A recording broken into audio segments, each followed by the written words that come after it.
ఓం నమో వెంకటేశాయ. యమపాశ విమోచన యమరూపేణ రోచన.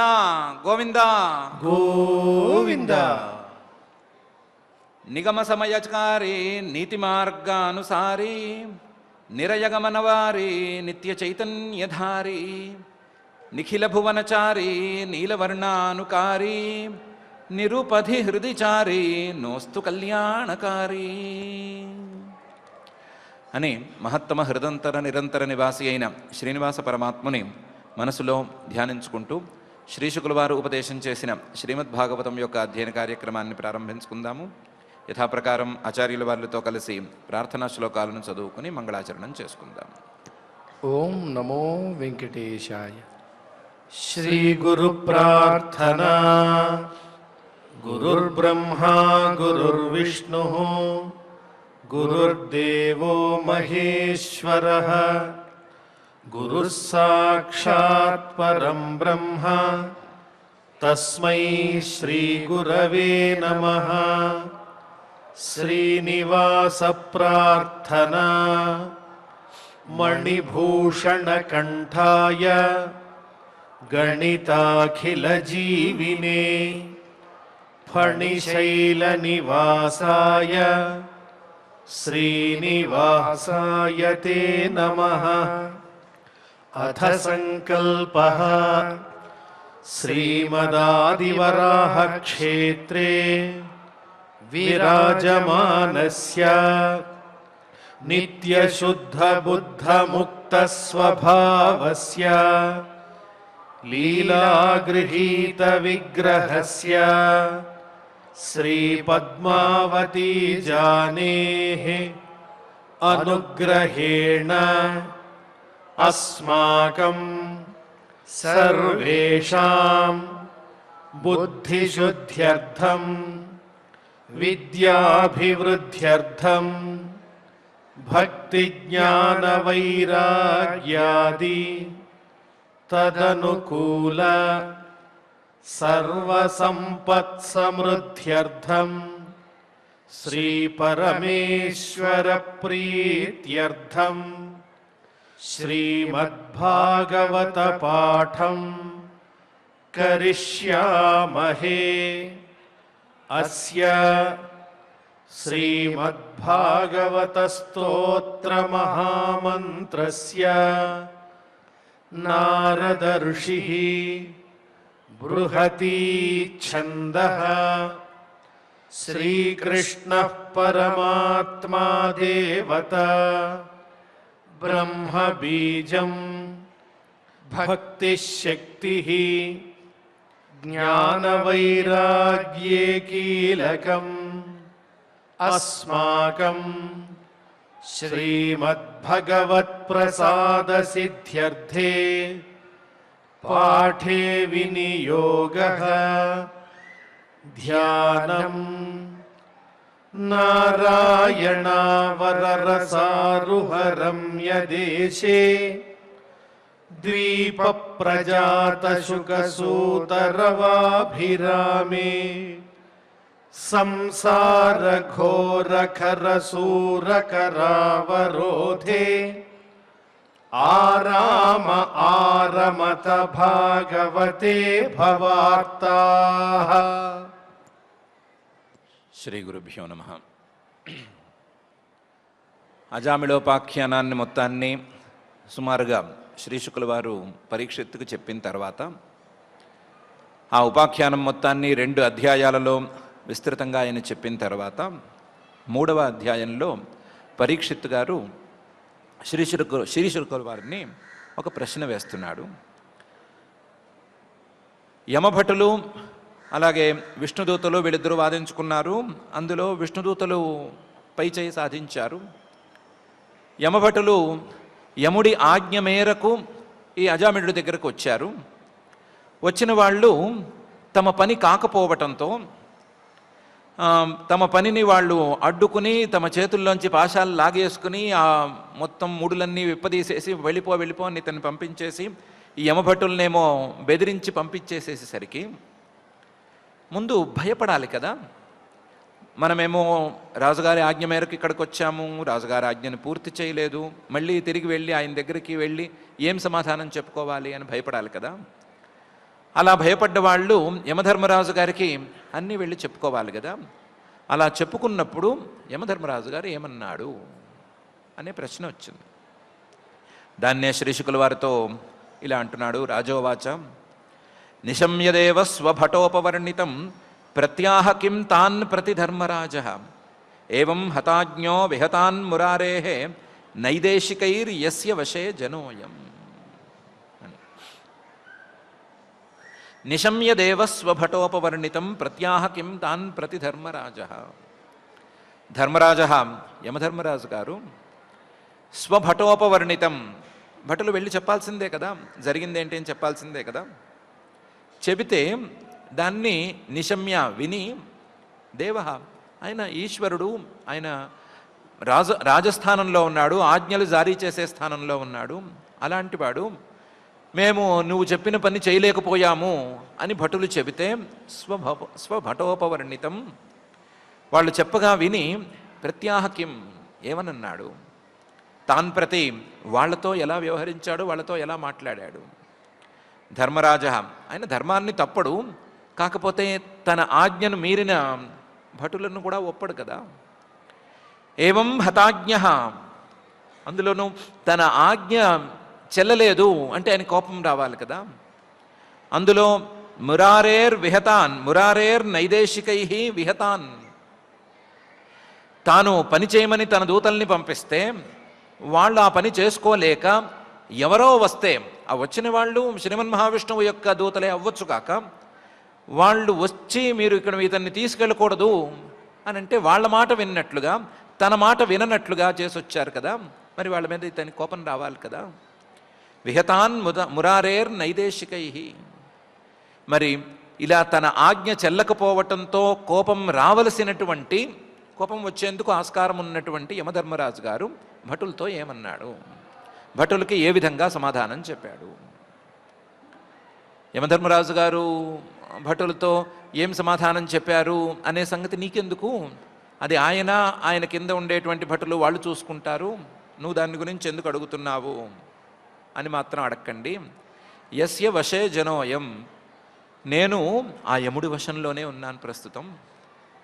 నా ఆయుస్సులో ఇన్ని రోజులు కరిగిపోయింది, చివరి 7 రోజుల్లోనూ ఇన్ని రోజులు కరిగిపోయింది. కాబట్టి నేను ఇక మీద ఆయనకి దగ్గరవుతున్నాను. యస్య వశే జనోయం, నేను ఆయనకి దగ్గరవుతున్నాను. దగ్గరవుతున్నప్పుడు ఆయన యొక్క అభిప్రాయం ఏమిటి, ఆయన ఎలా ప్రవర్తిస్తాడు అని నేను కొంచెం తెలుసుకోవాలి. పోనీ నా కోసం కాదు అని అనుకున్నాం. యస్య వశే జనోయం, ఈ సృష్టిలో ఉన్న వాళ్ళందరూ ఆ యమధర్మరాజు గారి వశంలోనే కదా ఉన్నారు.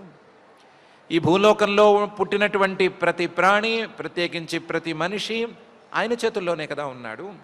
కాబట్టి యమధర్మరాజు గారు ఎవరి మాట వింటారు, యమధర్మరాజు గారు తన ఆజ్ఞ చెల్లకపోతే, తన భటులను పంపించినప్పుడు ఆ జీవుడు రాకపోతే ఎలా రియాక్ట్ అవుతాడు అని తెలుసుకోవాలి అని అడిగాడు.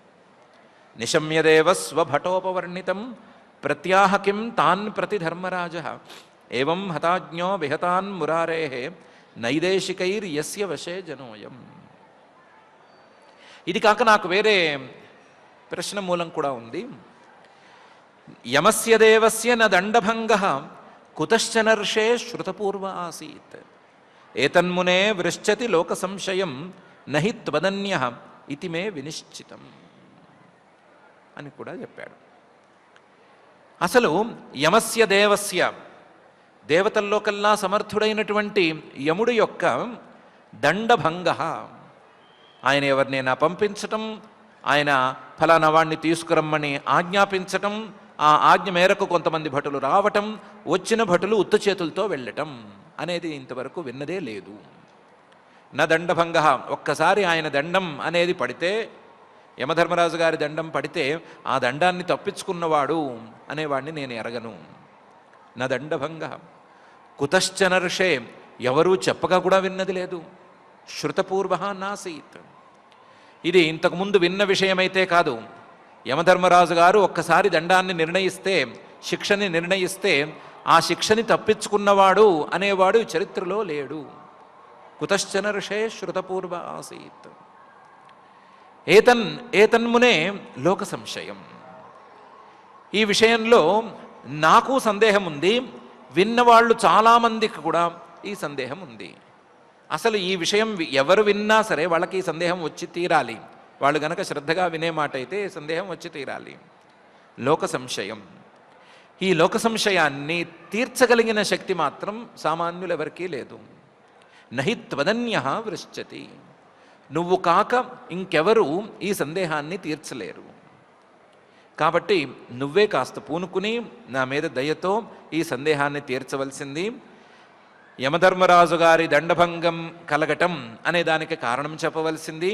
ఇలా దండభంగం జరిగినప్పుడు యమధర్మరాజు గారు శిక్షని నిర్ణయిస్తే ఆ శిక్షను ఒకడు దాటి వెళ్ళిపోయినప్పుడు యమధర్మరాజు గారు ఎలా రియాక్ట్ అయ్యారు అనే సంగతి కూడా నాకు చెప్పవలసింది అని అడిగాడు. యమస్య దేవస్య న దండభంగః కుతశ్చన ఋషే శృతపూర్వ ఆసీత్ ఏతన్మునే వృశ్చతి లోక సంశయం నహి త్వదన్యః ఇతి మే వినిశ్చితం అనే ఈ శ్లోకం. దానికి సమాధానంగా శ్రీశుక ఉవాచ. శ్రీశుకుల వారు చెప్తున్నారు, భగవత్పురుషైరాజన్ యామ్యాః ప్రతిహతోద్యమాః పతిం విజ్ఞాపయామాసు యమం సంయమనీ పతిం అని ప్రారంభించి, భగవత్పురుషై విష్ణుదూతలు వచ్చారు. రాజన్, ఓ పరీక్షిత్తు, యామ్యాః ప్రతిహతోద్యమాః, వాళ్ళు రావటంతో యమదూతలు తాము మొదలుపెట్టినటువంటి పనిని పూర్తి చేయలేకపోయారు. యామ్యాః, యమదూతలు, ప్రతిహతోద్యమాః, ఉద్యమాః, వాళ్ళు ఏదో పని మొదలుపెట్టారు, ఈడ్చుకెళ్ళటం అనే పని మొదలుపెట్టారు, దానికి వీళ్ళు అడ్డం తగిలారు. యామ్యాః ప్రతిహతోద్యమాః. దాంతో వాళ్ళు గడగడగడ వణికిపోయారు. వణికిపోయిన వాళ్ళు పతిం విజ్ఞాపయామాసు, తమ రాజుగారైనటువంటి యమధర్మరాజు గారి దగ్గరికి వెళ్ళి ఉన్నదున్నట్లుగా అన్నీ చెప్పారు. యమం సంయమనీ పతిం. ఆయన ఎవరు? యముడు. యముడు అందరినీ గడగడగడలాడించేటువంటి మహానుభావుడు. తన భటులనే కాదు, అందరినీ గడగడలాడించగలిగినటువంటి మహానుభావుడు. సంయమనీపతిం, పాపులకు శిక్ష వేయటానికే ఒక ప్రదేశం ఉంటే ఆ ప్రదేశం మొత్తానికి అధికారి అయినటువంటి వాడు. పాపులను శిక్షించేటువంటి ప్రాంతాలన్నిటికీ అధికారిగా ఉన్నటువంటి వాడు. చాలా గొప్ప అధికారంలో ఉన్నవాడు ఆయన. అలాంటి వాడి దగ్గరికి వెళ్ళి యమదూతలు ఉన్నదున్నట్లుగా చెప్పారు. భగవత్పురుషైరాజన్ యామ్యాః ప్రతిహతోద్యమాః పతిం విజ్ఞాపయామాసు యమం సంయమనీ పతిం. ఉన్నదున్నట్లుగా చెప్పారు. చెప్పి కొన్ని ప్రశ్నలు కూడా వేశారు. ఏమని వేశారు? యమదూతాః ఊచుః, యమదూతలు యమధర్మరాజు గారిని కొన్ని ప్రశ్నలు అడిగారు. కతి సంతేహ శాస్తారః జీవలోకస్య వై ప్రభో త్రైవిధ్యం కుర్వతః కర్మ ఫలాభివ్యక్తి హేతవః అని. ప్రభో, ఓ యమధర్మరాజా, నువ్వే మాకు పాపులందరికీ కూడా ప్రభువువి అని మేము నమ్ముతూ వచ్చాము, అదేవిధంగా నడుచుకుంటూ కూడా వచ్చాము. కానీ ఈరోజు మమ్మల్ని ఒక సందేహం తొలిచేస్తోంది. అసలు ఈ సృష్టిలో కతి సంతేహ శాస్తారః, అసలు శాసనం చేసేవాళ్ళు ఎంతమంది ఉన్నారు? అసలు కతి సంతేహ శాస్తారః, అందులోనూ జీవలోకస్య, జీవులను నియమించేవాళ్ళు లేదా జీవులను శాసనం చేసేవాళ్ళు, జీవులను తమ కింద ఉంచుకున్న వాళ్ళు ఎంతమంది ఉన్నారు? జీవలోకస్య వై ప్రభో. అందులోనూ త్రైవిధ్యం కుర్వతః కర్మ, మూడు విధాలుగా ఉండేటువంటి లేదా మూడు విధాలుగా ఉండేటువంటి వేదాలలో చెప్పబడేటువంటి కర్మలను చేసేవాళ్లను శాసించేవాళ్ళు ఎంతమంది ఉన్నారు? త్రైవిధ్యం కుర్వతః కర్మ. ఆ కర్మలలోనూ పాపకర్మలను చేసేవాళ్ళని శాసించేవాళ్ళు ఎంతమంది ఉన్నారు? ఆ పాపకర్మలు చేసేవాళ్ళకి ఫలాభివ్యక్తి హేతవః, వాళ్ళు చేసిన పాపానికి తగ్గట్లుగా ఫలితాన్ని ఇచ్చేవాళ్ళు, ఫలితం ఇవ్వటానికి మూల సాధనంగా ఉండేటువంటి వాళ్ళు ఎంతమంది ఉన్నారు? మాకు తెలిసి నువ్వొక్కడివి, కానీ ఈరోజు ఏదో ఆ అభిప్రాయం మార్చుకోవాల్సిన అవసరం ఉండేటట్లుగా ఉంది. కతి సంతేహ శాస్తారః జీవలోకస్య వై ప్రభో త్రైవిధ్యం కుర్వతః కర్మ ఫలాభివ్యక్తి హేతవః అని మొదలు అడిగారు.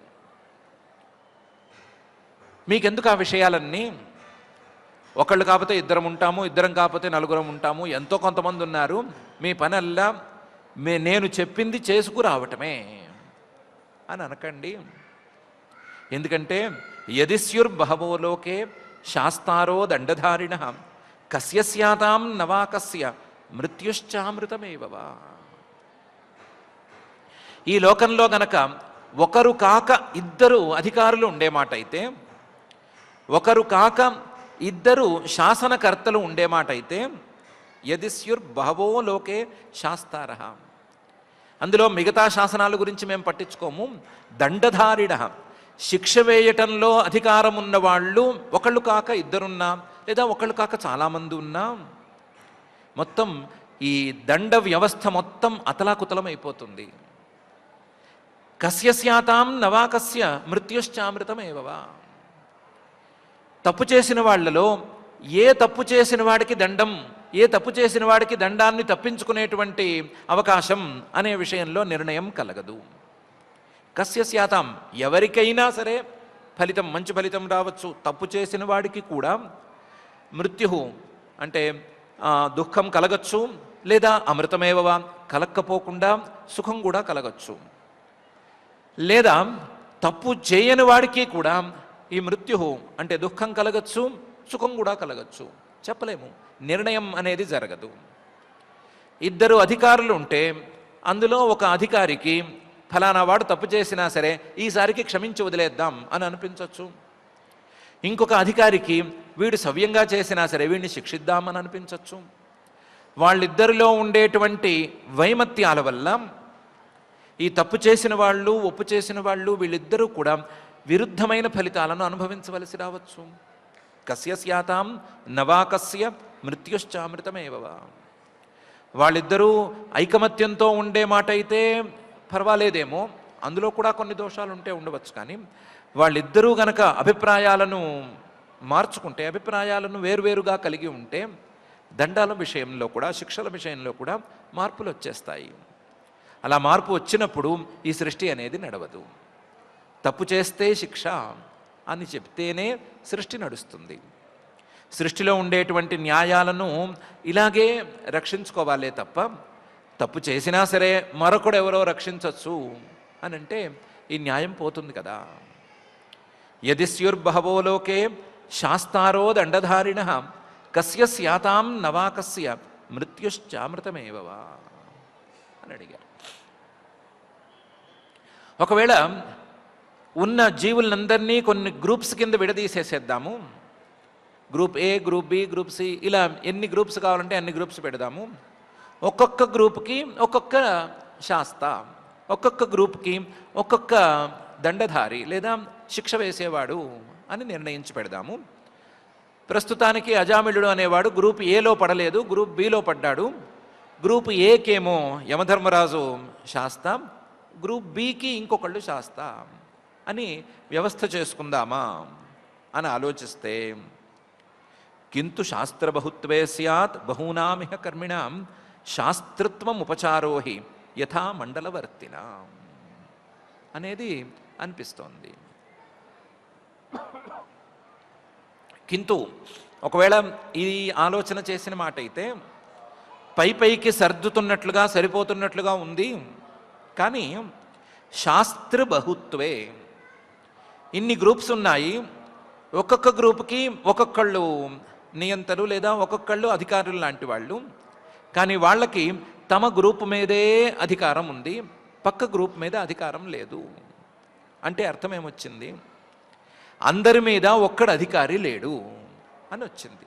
శాస్త్రబహుత్వే, ఒక్కొక్క విభాగానికి ఒక్కొక్కళ్ళు గనక అధికారులైతే, ఒక్కొక్కళ్ళు శాసకులైతే, వీళ్ళందరూ వేరువేరు అనే అభిప్రాయం వస్తే ఎవరి గిరి వాళ్ళది, ఎవరి సీమలలో వాళ్ళు ఉండాలి అనే మాట కూడా వచ్చేస్తే, బహూనాం ఇహ కర్మిణాం, రకరకాల కర్మలు చేసేటువంటి ఈ జీవుల తాలూకు శాస్త్రత్వం, శాసనకర్తృత్వం అనేది ఉపచారోహి పెద్ద చెప్పుకోదగ్గ అధికారం కాదు, చెప్పుకోదగ్గ పదవి లేదా చెప్పుకోదగ్గ బాధ్యత కాదు అన్నట్లు తయారవుతుంది.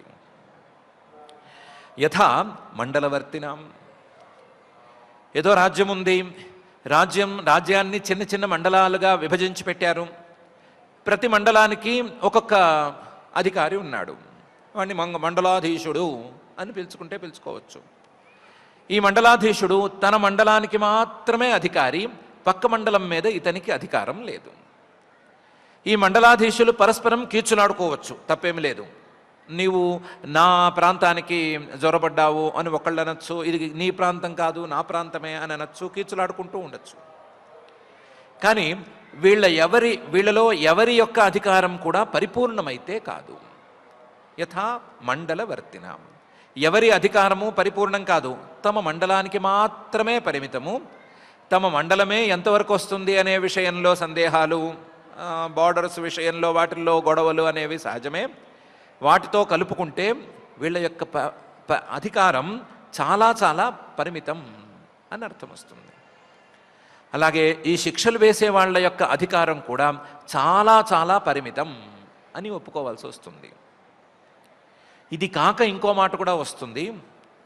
మండలాధీశులు వేరువేరుగా ఉండేటువంటి మండలాధీశులు ఉన్నట్లే ఈ మండలాధీశుల మీద చక్రవర్తి అనేవాడు లేదా రాజు అనేవాడు ఒకడు ఉన్నట్లే ఈ చిన్న చిన్న గ్రూప్స్గా పాపులందరినీ విడదీసి వీళ్ళందరిలో ఒక్కొక్క గ్రూప్కి ఒక్కొక్క అధికారిని నియమించాం కదా, ఈ అధికారులందరి మీద కూడా ఇంకొక అధికారి ఉండవలసి వస్తుంది అనే మాట కూడా వచ్చేస్తుంది.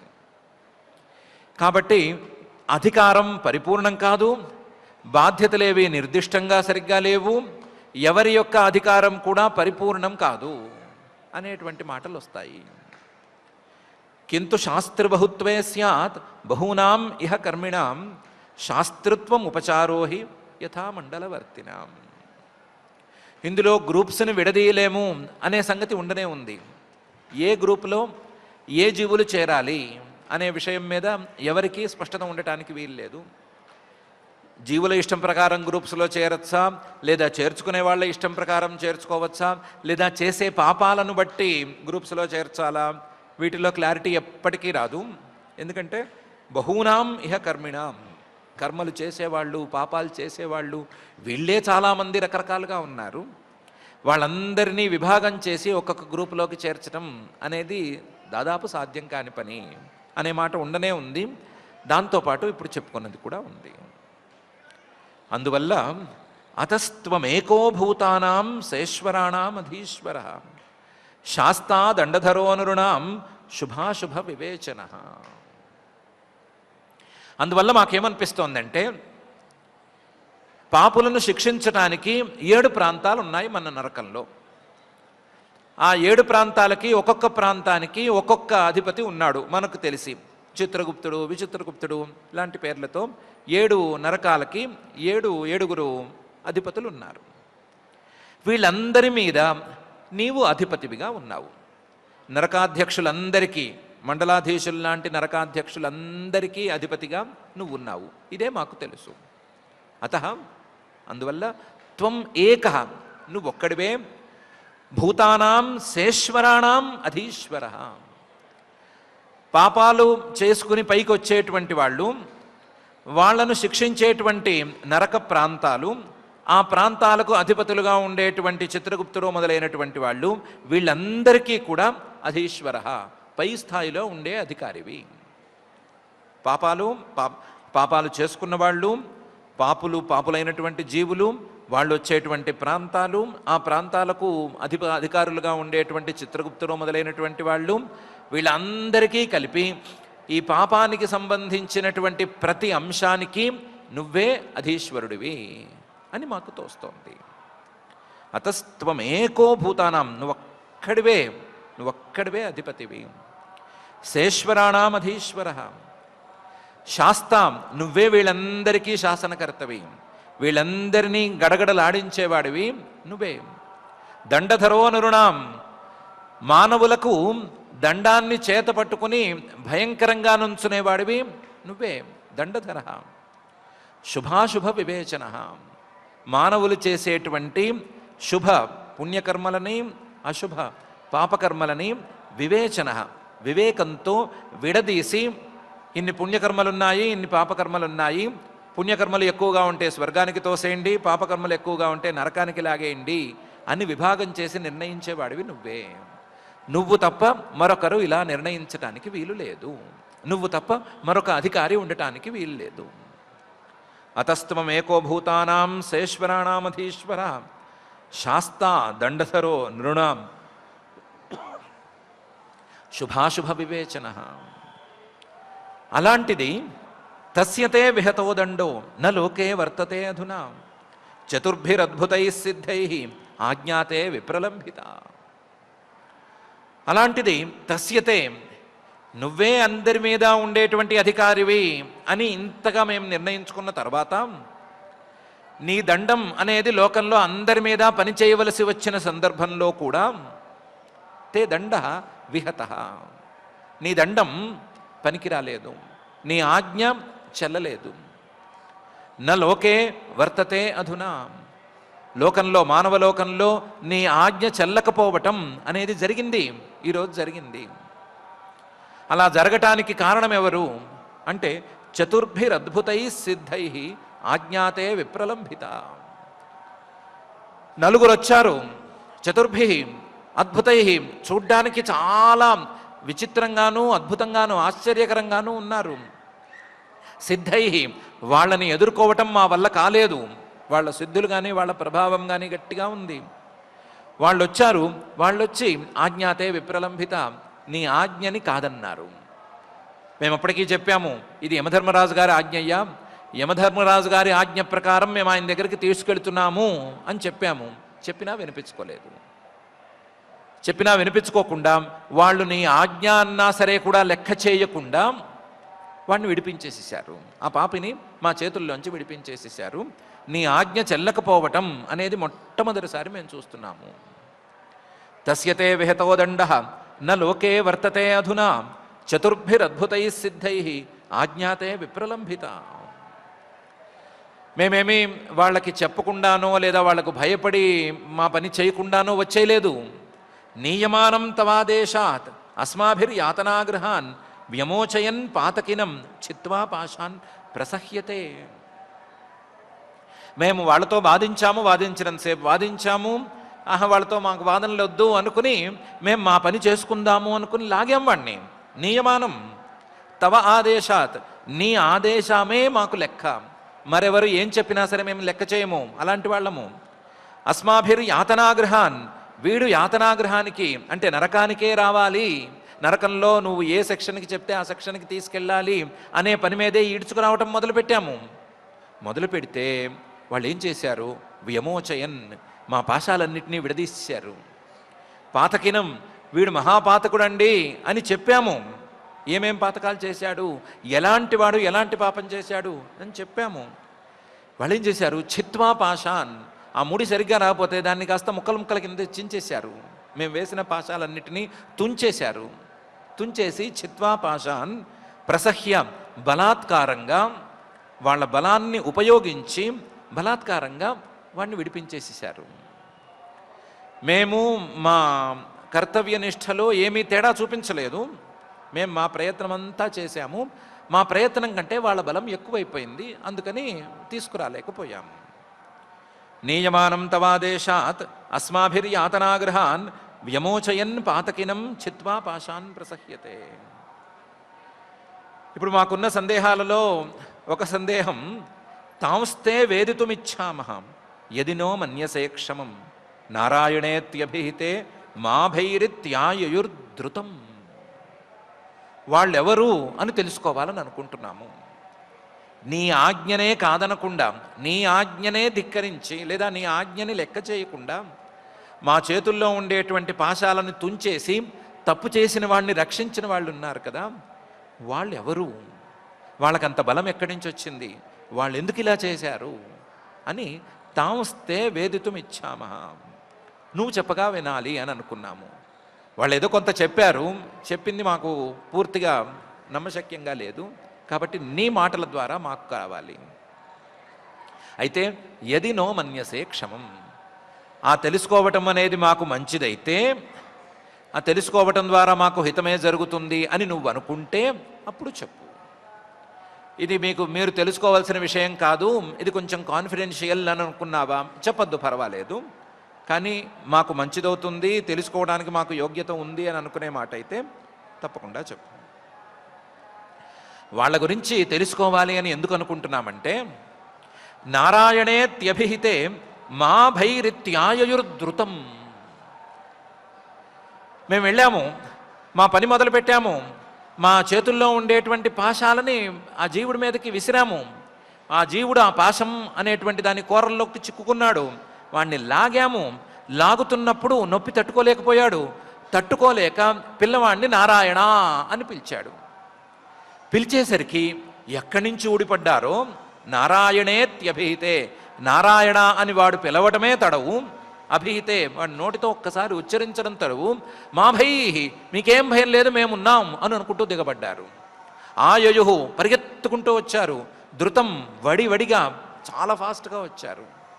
వచ్చిన వాళ్ళు ఏం చేశారు అని వేరే చెప్పనక్కర్లేదు, ఇంతకు ముందే చెప్పుకున్నాము. నారాయణ అని అతను పలికేంత వరకు, ఆ నారాయణ నామాన్ని అతను ఉచ్చరించేంత వరకు వీళ్ళ జాడలేదు.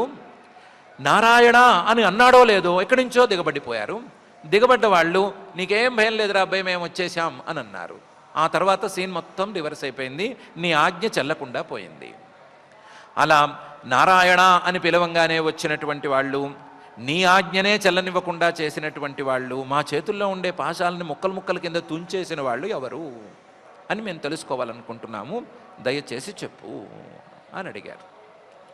తాంస్తే వేదితుమిచ్చామః యదినో మన్యసే క్షమం నారాయణేత్యభిహితే మా భైరిత్యాయయుర్ధృతం అని ఈ శ్లోకంలో అన్నారు. దానికి శ్రీ శుకుల వారు యమధర్మరాజు గారు ఏ సమాధానం చెప్పాడు అనే విషయాన్ని ముందు చెప్తున్నారు. ఇతి దేవస్స ఆపృష్ట ప్రజా సంయమనోయమ ప్రీతస్వదూతాన్ ప్రత్యాహ స్మరన్ పాదాంబుజం హరేహే. ఇది ఈ విధంగా దేవుడు మంచి జ్ఞానంతో అలలారేటువంటి వాడు. ఆయన వాళ్ళు వీళ్ళు చూపించినట్లుగా పిచ్చి పిచ్చిగా ఉండేటువంటి వాడు కాడు. మహాతత్వజ్ఞాని దేవ, పరమాత్మ తత్వజ్ఞానమే ఉన్నటువంటి మహాజ్ఞాని ఆయన. ఆ పృష్ట భటులేమో ఇలా అడిగారు, ఆయనేమో ప్రజా సంయమన, ప్రజలందరినీ నీ అదుపులో ఉంచుకో, ప్రజలందరినీ తప్పు చేసిన వాళ్ళని శిక్షించి వాళ్ళు మళ్ళీ తిరిగి తప్పు చేయకుండా వాళ్ళకి గుణపాఠం చెప్పు అని పరమాత్మ ఒక బాధ్యత ఇస్తే ఆ బాధ్యతను నడుపుతున్నటువంటి మహానుభావుడు ప్రజా సంయమన. యమ అనే పేరుతో, సమవర్తి అనే పేరుతో అలలాడేటువంటి మహానుభావుడు, మహాతత్వజ్ఞాని. వీళ్ళు ఈ విధంగా అడిగేసరికి, అందులోనూ నీ ఆజ్ఞ చెల్లలేదు, నీ ఆజ్ఞను మేము చెల్లించలేకపోయాము, నీ ఆజ్ఞ పారేటట్లు మేము చేయలేకపోయాము అని భటులు ఒకవైపు చెప్తున్నారు. చెప్పిన భటులు ఆ విషయంలో ఈయన ఏ విధంగా ఏమంటాడోనో, ఏం తిడతాడోనో, లేకపోతే శిక్షిస్తాడోనో భయపడుతున్నారు. భయపడుతుంటే ప్రీత సంతోషంగా సమాధానం చెప్పాడు. ప్రీత చాలా సంతోషించి సమాధానం చెప్పాడు. తన ఆజ్ఞ చెల్లకపోవటంతో ఈయన సంతోషించాడు. ప్రీత సంతోషంగా స్వదూతాన్ ప్రత్యాహ, తన దూతలతో ఇలా అన్నాడు, స్మరన్ పాదాంబుజం హరేహే. ఇది ఎవరు చేశారు, ఎందుకు చేశారు, ఎలా చేశారు అవన్నీ ఒక్క క్షణంలో ఆయనకి కనిపించేసినాయి. కనిపించి ఇదంతా శ్రీహరి యొక్క మహిమ, ఆయన నామాన్ని చివరి క్షణాలలో ఉచ్చరిస్తే వచ్చేటువంటి మహాఫలితం ఇది, అలాంటి ప్రభావం ఆయనకుంది అని ఒక్కసారి అనుకుని స్మరన్ పాదాంబుజం హరేహే, ఆ శ్రీహరి యొక్క పాదార విందాలను ఒక్కసారి స్మరించుకుంటూ సంతోషంతో, తన ఆజ్ఞ చెల్లలేదు అని, తన భటులు తను చెప్పినట్లుగా వినలేదు అనే సంతోషంతో వాళ్ళతో ఇలా అన్నాడు. ఇతి దేవస్స ఆపృష్ట ప్రజా సంయమనోయమ ప్రీతస్వదూతాన్ ప్రత్యాహ స్మరన్ పాదాంబుజం హరేహే. ఏమన్నాడు యముడు? యమ ఉవాచ, ఇలా అన్నాడు, పరో మదన్యో జగతస్తస్థుషశ్చ ఓతం ప్రోతం పటవద్యత్ర విశ్వం యదంశతోస్య స్థితిజన్మనాశాన్ నస్యోతవద్యస్య వశే చ లోకః అని. భటులారా, మీరు అడిగిన ప్రశ్నల్లో ఒక్కొక్క దానికి ఒక్కొక్క శ్లోకానికి ఇది సమాధానం అని నేను చెప్పను. మీరు అడిగిన ప్రశ్నల్లో కల్లా ఒక ప్రశ్న బాగుంది, మీరేదో ఒకదాని వెంట ఒకటి ఏదో పై కోట్లల్లే వేసుకుంటూ చెప్పారు. దాంట్లో ఒకటి బాగుంది. చిన్న చిన్న మండలేశ్వరులు అనేవాళ్ళు ఉంటే గనక, మండలాధీశులు ఉంటే గనక, ఆ మండలాధీశులందరి మీద ఒక నాయకుడు ఉండాలి కదా, ఒక చక్రవర్తి, ఒక రాజు అనేవాడు ఉండాలి కదా అని అడిగారు. ఉన్నాడు, ఆ రాజు ఉన్నాడు. పరహ అందరి మీద ఉండేటువంటి వాడు, అందరికంటే గొప్పవాడు ఒకడున్నాడు. అయితే మీరేమన్నారు? ఆ ఒక్కడివి నువ్వే అవ్వాలి అన్నారు. అది మాత్రం కాదు. పరహ మదన్య, నేను కాదు, నేను అంటే యమధర్మరాజు అని గిరిగేసుకున్న అధికారంలో ఉండేటువంటి నేను కాదు. నాకంటే ఇంకొక ఆయన ఉన్నాడు, నాతో సహా నాలాంటి వాళ్ళందరినీ నియమించేవాడు, మా అందరికీ అధికారి అయినవాడు ఒక ఆయన ఉన్నాడు.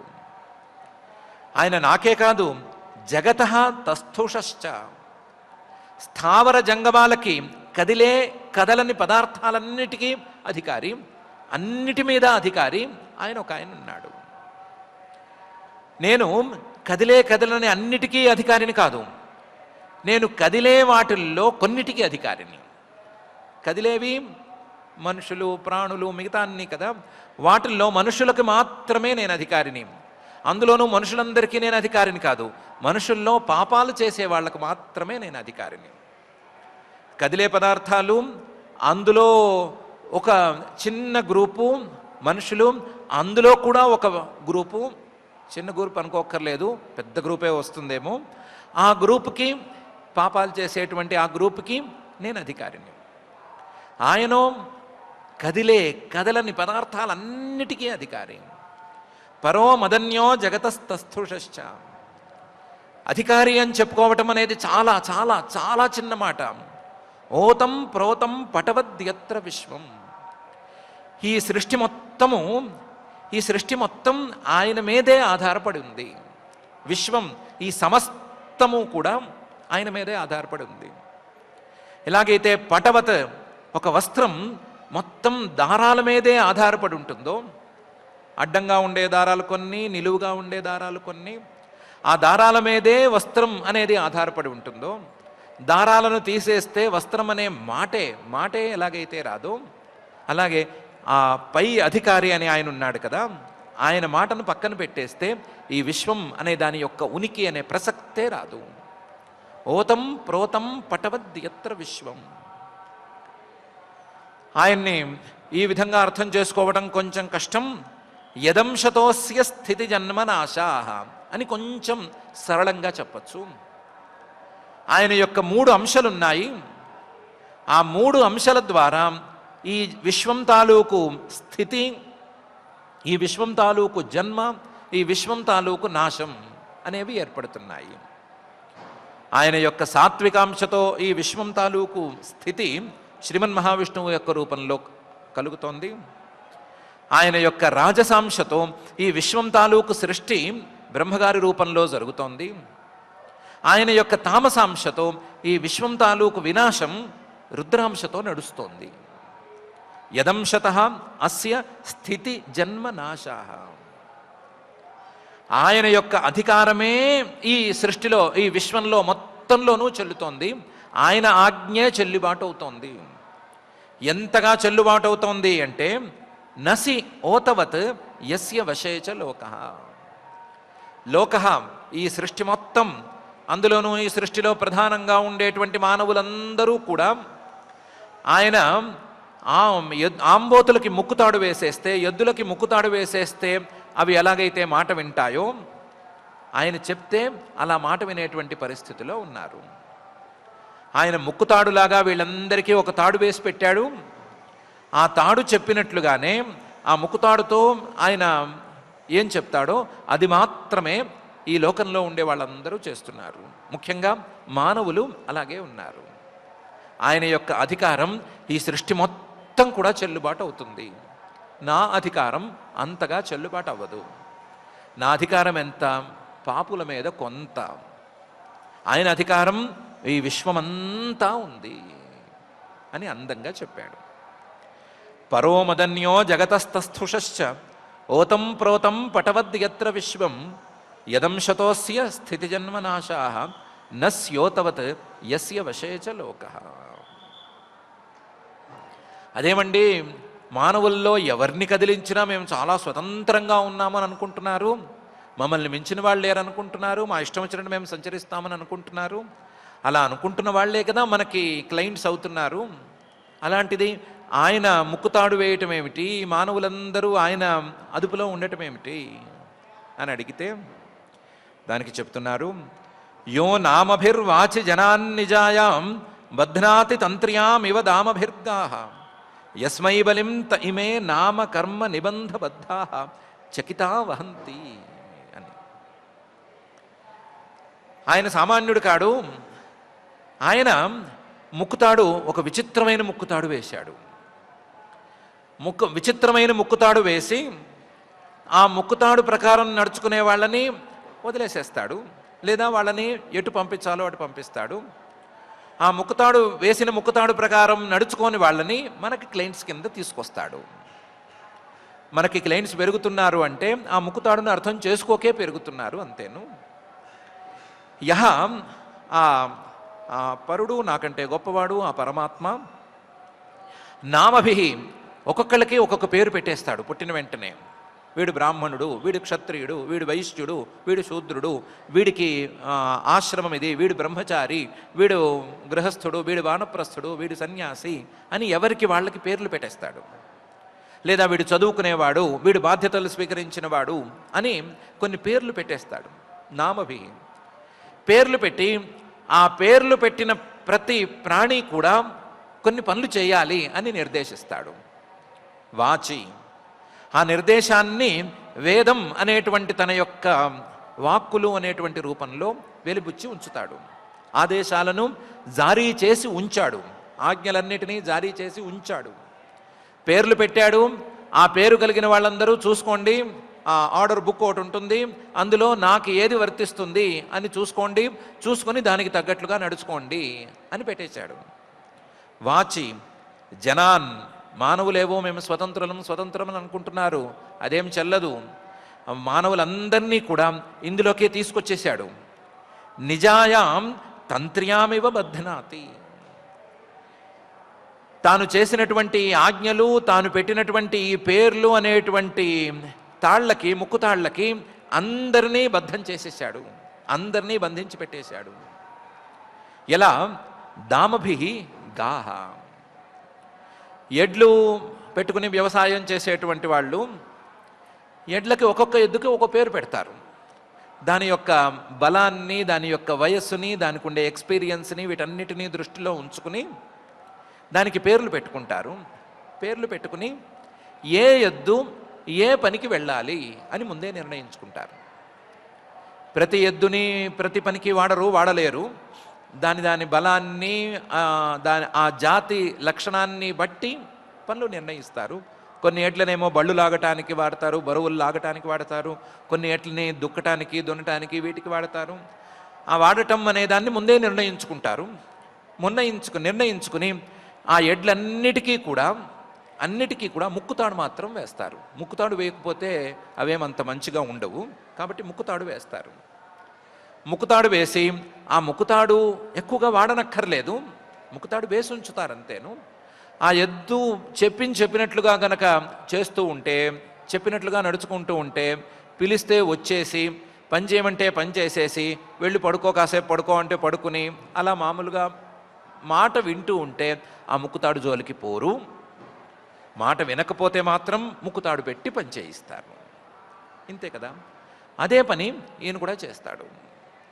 యో నామభి వాచి జనాన్ నిజాయాం బధ్నాతి తంత్ర్యామివ దామభిర్గాః. ఈ ముక్కుతాడుతో పని లేదు, ఆయన చెప్పినట్లుగా మేము నడుచుకుంటాము అనుకునే వాళ్ళు ఎవరైనా ఉంటే, యస్మై బలిం త ఇమే నామకర్మ నిబంధబద్ధాః చకితాః వహంతి.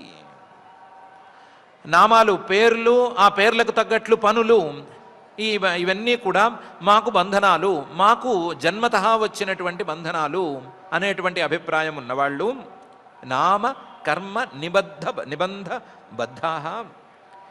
ఈ బంధాలను మనం ఛేదించుకోలేము, ఈ బంధాలను ఈ మార్గంలో మనం ఛేదించుకోలేము అనేటువంటి ఇంగితం ఉన్నటువంటి వాళ్ళు, నిబంధం ఇది మనం తెంచుకోగలిగింది కాదు, జ్ఞానం ద్వారా మాత్రమే సాధ్యము అనేటువంటి ఇంగితం ఉన్నటువంటి వాళ్ళు, యస్మై బలిం తైమే చకితాహ వహంతి. ఇంతమందిని ఇలా ముక్కుతాడు వేసి ఆ పరమాత్మ కట్టిపెట్టేశాడు కదా అని ఆశ్చర్యంతో ఉంటూనే తస్మై బలిం హరంతి, ఆయన చెప్పినట్లు మనం చేసేస్తే సరిపోతుంది, ఆయన చెప్పినట్లు మనం నడుచుకుంటే మనకి ఇబ్బంది లేకుండా ఉంటుంది, అయితే ఒక్క అడుగు అభివృద్ధే తప్ప నష్టం అనేది ఉండదు అనేటువంటి అభిప్రాయంతో ఆయన చెప్పినట్లు చేసేస్తారు. యస్మై బలిం ఇమే నామ కర్మ నిబంధబద్ధా చకితా వహంతి. ఆయన అధీనంలో ఉండి ఆయన చెప్పినట్లుగానే కర్మాచరణ మార్గంలో ఉంటారు అని యమధర్మరాజు గారు తన భటులకి చెప్పాడు. మీరు అంటున్నారు నేను అధీశ్వరుణ్ణి అని, నేనేమి కాదు, జనాలు ఆయన అధీనంలో ఉన్నారు అని నేను చెప్పాను, అంత మాత్రం కూడా కాదు. అహం మహేంద్రో నిరృతి ప్రచేతా సోమోగ్నిరీశ పవనోర్కో విరించ ఆదిత్య విశ్వే వసవోథ సాధ్యా మరుద్గణా రుద్రగణా ససిద్ధా అన్యే చయే విశ్వసృజోమరేషా భృగ్వాదయ అస్పృష్టరజస్తమస్కా యస్యేహితం న విదుస్పృష్టమాయా సత్వప్రధాన అపి కిం తతోన్యే అనే విషయం ఉంది, తెలుసుకోండి అని చెప్పాడు. అహం, నేను కూడా ఆయన అధీనంలో ఉన్నాను. నేను ఒక్కడనే కాదు, మహేంద్ర పూర్వదిక్కుకి లేదా దేవరాజ్యానికి అన్నిటికీ అధిపతి అయినటువంటి ఇంద్రుడు కూడా ఆయన అధీనంలో ఉన్నాడు.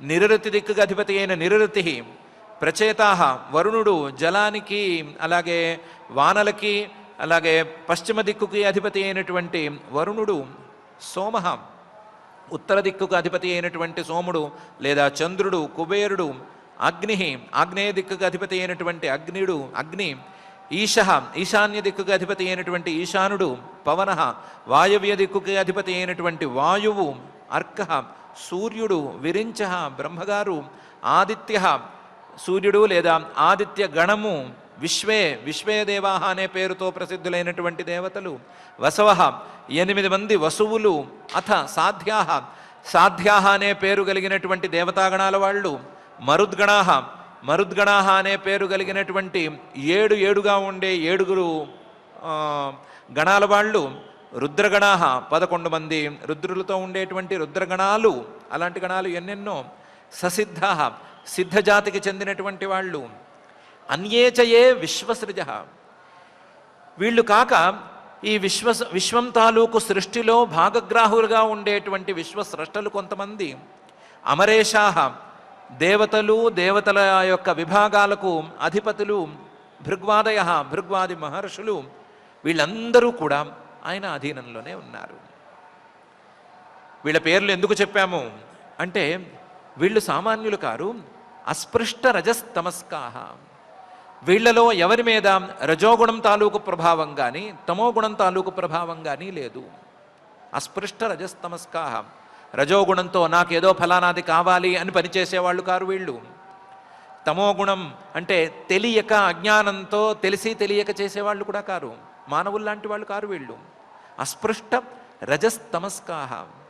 సత్వప్రధానా, శుద్ధమైనటువంటి సత్వమే ప్రధానంగా కలిగిన వాళ్ళు.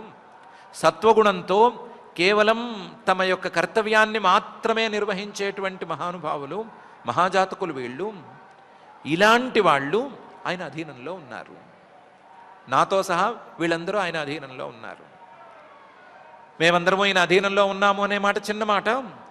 యస్య ఈహితం నవిదుః స్పృష్టమాయా అపి. ఆయన ఏమనుకుంటున్నాడు, ఏమనుకుని ఏ అభిప్రాయంతో ఏం చేస్తున్నాడు అని కూడా మాకు పూర్తిగా తెలియదు. యస్య ఈహితం నవిదుః. ఎందుకంటే సత్వప్రధానులం కదా మేమందరము, సత్వమే ప్రధానంగా పనిచేసేవాళ్ళం కదా. సత్వం అనేది మాయ తాలూకు గుణం కదా. సత్వం ఉన్నంత వరకు, సత్వం తాలూకు ప్రభావం మా మీద ఉన్నంత వరకు మాయ తాలూకు ప్రభావం మా మీద ఉన్నట్లే కదా. మాయా ప్రభావం మా మీద ఎంతో కొంత ఉంది కాబట్టి అసలు మాయతో సంబంధం లేని, మాయకు ఆవల ఉండేటువంటి ఆ పరమాత్మ యొక్క అభిప్రాయాన్ని మేమే సరిగ్గా తెలుసుకోలేకపోతున్నాము. యస్య ఈహితం నవిదుః స్పృష్టమాయా సత్వప్రధాన అపి. మేము మిగతా వాళ్ళకంటే చాలా చాలా పెద్ద ఎత్తులో ఉన్నాము, కానీ మేము కూడా మాయ తాలూకు ప్రభావానికి లోనై ఉన్నాము. కాబట్టి ఆ మాయాధిపతి, మాయావి అయినటువంటి పరమేశ్వరుడి యొక్క విధానాలను మేమే సరిగ్గా అర్థం చేసుకోలేకపోతున్నాము. కిం తతోన్యే, మేము కాక మిగతా వాళ్ళు ఆయన అధీనంలో ఉన్నారు అని ఏం చెప్పాలి? మిగతా వాళ్ళకి ఆయన ఏమనుకుంటున్నాడో ఏమాత్రం అర్థం కాదు అని విడిగా ఏం చెప్పాలి అని యమధర్మరాజు గారు అన్నారు. అన్యే చయే విశ్వసృజోమరేషా భృగ్వాదయో స్పృష్టరజస్తమస్కాః యస్యేహితం న విదు స్పృష్టమాయా సత్వప్రధానా అపి కిం తతోన్యే అనే ఈ శ్లోకంలో. ఇది కాదు, యం వై నగోభిర్మనసాసుభిర్వా హృదా గిరావా అసుభృతో విచక్షతే ఆత్మానమంతర్హృది సంతమాత్మనాం చక్షుర్యథైవ ఆకృతయస్తతః పరం అని ఆ పరమాత్మ యొక్క తత్వం ఇంకా ఇంకా లోతుగా ఉంటుంది.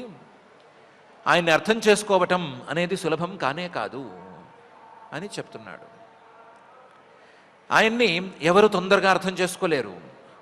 ఎంవై ఆ పరమాత్మను న గోభిః తమ జ్ఞానేంద్రియాలతో ఎవ్వరూ అర్థం చేసుకోలేరు. మనస తమ యొక్క సంకల్పశక్తి కలిగినటువంటి మనోభాగంతో అర్థం చేసుకోలేరు. అసుభిర్వా తమ ప్రాణాలతో కానీ ప్రాణశక్తితో నడిచేటువంటి కర్మేంద్రియాలతో కానీ అర్థం చేసుకునే అవకాశమే లేదు.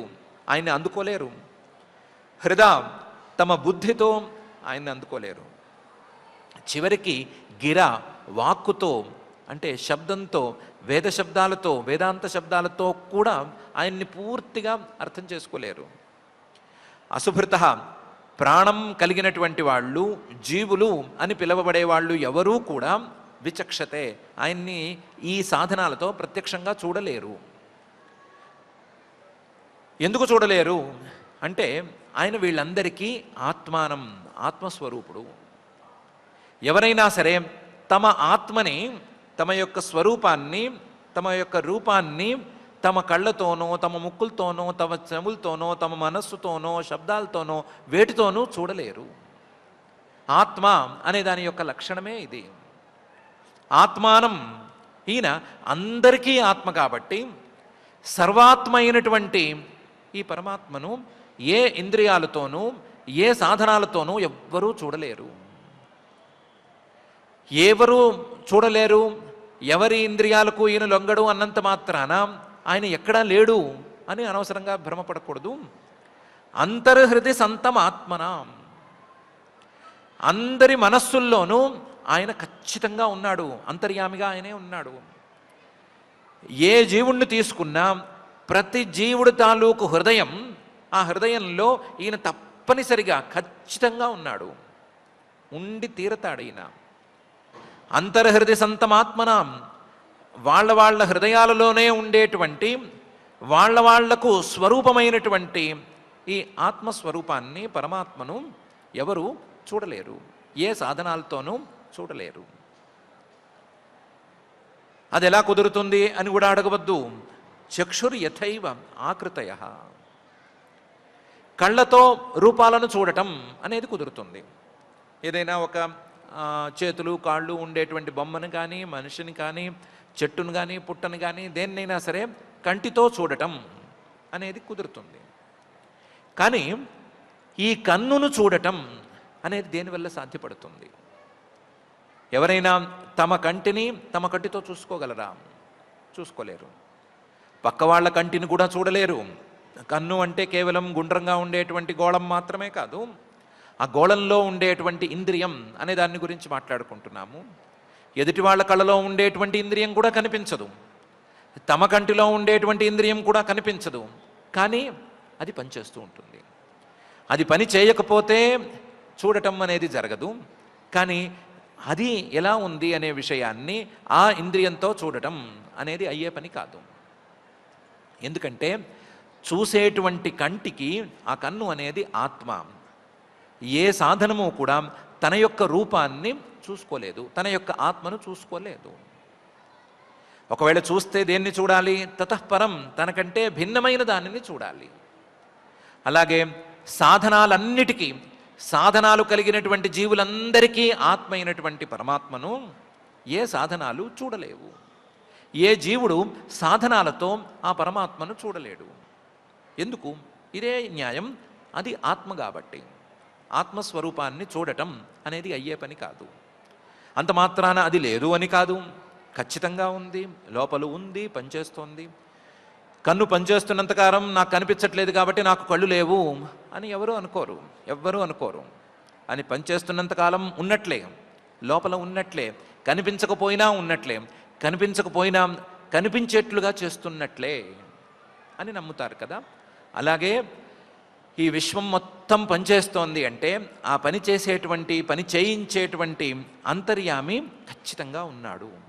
ఉన్నటువంటి వాడు ఎవరికీ అందకుండా పనిచేయిస్తున్నాడు అనేది ఖచ్చితం అని చెప్తున్నాడు.